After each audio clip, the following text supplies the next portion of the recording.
Hi, my name is Matthew Franklin, and my NSU ID is N02172219.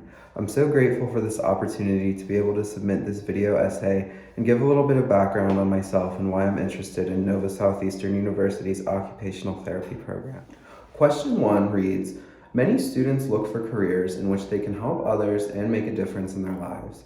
Why did you choose occupational therapy, and what do you think makes occupational therapy unique?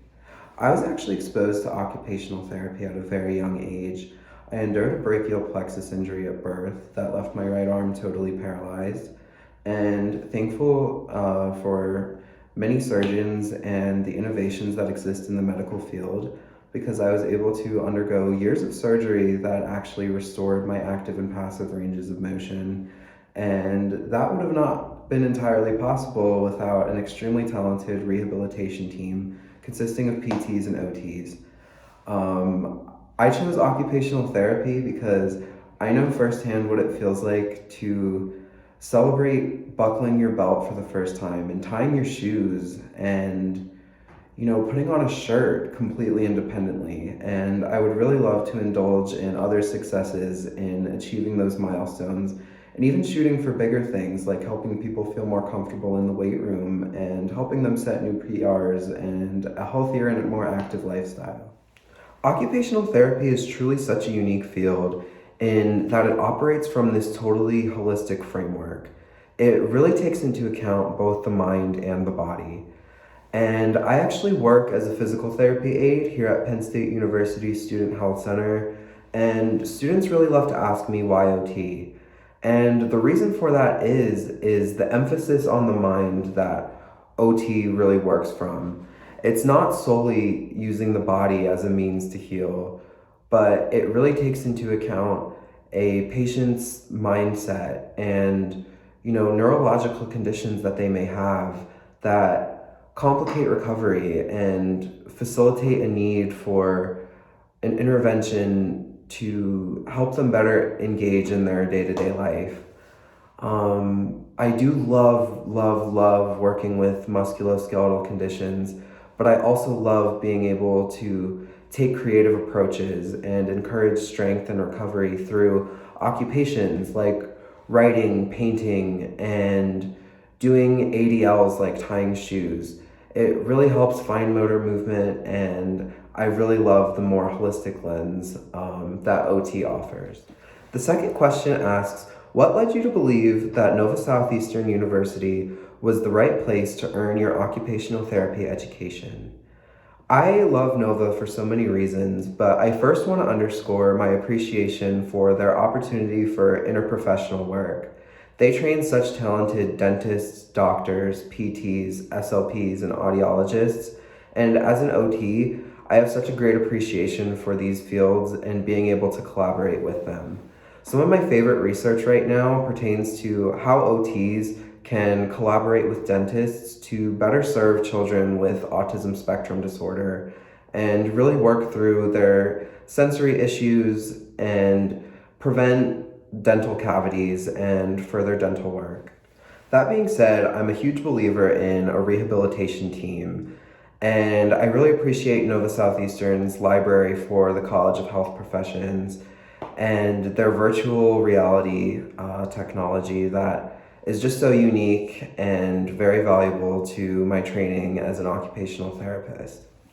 Another huge draw to the university for me is the opportunity for research.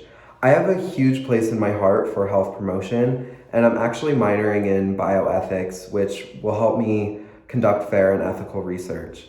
Evidence-based practice is so important for our field, and I would really love to take place in a research team that helps uncover new best practices to better serve our patients. Another thing that led me to Nova Southeastern University is its location. I've grown up in rural Pennsylvania for my 21 years of life, and there isn't the diversity here as there is in Davie, Florida, to be able to really practice culturally competent care. And I think that's so important as a clinician to be able to tailor your care to someone's own unique life experience. And the population that exists there in Davie and Fort Lauderdale will really help me be able to better understand the needs of a wide variety of patients. The third question asks to describe a time that I had to be resourceful and what are the obstacles that I had to overcome and the resources that I used to overcome those obstacles. The time that I had to be resourceful was really embarking on a fitness journey my freshman year of college. Growing up, I had never really felt comfortable in a gym setting due to growing up with a birth injury. I never felt comfortable using the equipment and being in a room of people watching me figure it out. It was really a huge mental block for me not being able to feel comfortable in a gym. But looking back now, I take that as inspiration to guide my future patients. It's really important that they feel that there is a space for them to promote their health and really explore their body. And the resources that I used in this journey, there are such a wide variety of people with disabilities who run lifestyle blogs and create YouTube videos to really adapt your workout routine to whatever fits your body. I also wanted to take a second to really highlight a personal source of support that I received in this journey, and that was my dad's partner in the state police. He had endured a brachial plexus injury in a car accident later in life, and it was such a similar injury to me, and being able to watch him hit his fitness goals was really inspirational for me. I really believe that anyone should be able to feel comfortable in a gym. Exercise is so important to our longevity, and the patients that we work with need to know that there is a space for them, and their health and well-being is so important. The fourth question poses a scenario that I am working as a volunteer in a nursing home, and I'm wheeling the steam tray table down the hall after dinner. Ahead of me, I see a nursing assistant escort a resident into his room and close the door. As I pass the room, I hear a raised voice and believe it to be the nursing assistant. What would I do and why? First, I would recruit whatever help was immediately available. This could be a life or death situation where seconds matter, and I would not want to waste any time getting the resident the care that he needs. Additionally, I would report this incident to the nursing home director. Elder abuse is such a serious issue, and it is unfortunately only becoming more common. Older adults don't always have a voice in healthcare, and it is important to advocate for them and better serve their needs. It's really important to meet them where they are and provide the best care that we can. The fifth question asks me to describe something about myself that distinguishes me as an applicant to your program. And I would really say that is my experience on the patient end of occupational therapy. I really know what it feels like to celebrate each and every victory throughout recovery. And I think that's also really valuable to other students in the cohort to be able to work alongside someone who didn't always have it figured out.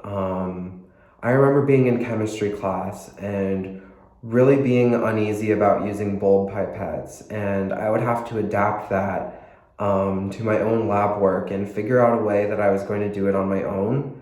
So I think that other students in the cohort can really learn that other people may not engage with the world in similar ways that they do, but they still want to pursue their interests and be a part in the rehabilitation of other people.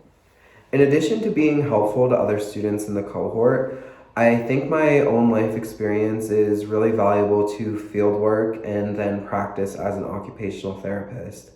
I know what it feels like to not be able to do certain things, and I remember when I would go to PT and OT as a kid, it would be really difficult watching able-bodied people, describe how to do certain exercises and do this and do that, and in my head I really couldn't yet. And I think patients really value being represented in healthcare. It doesn't always have to be the same condition, but being able to have that groundwork to really relate to on is something that I find really valuable. In my shadowing experience with peds, I found that kids were really happy to be able to see someone who had scars and who went through a similar journey that they did. It definitely personalizes their healthcare and makes them feel more engaged and open to opportunity. Again, I would really like to thank you for this opportunity, and it would really be an honor to work with you in your program. Thank you.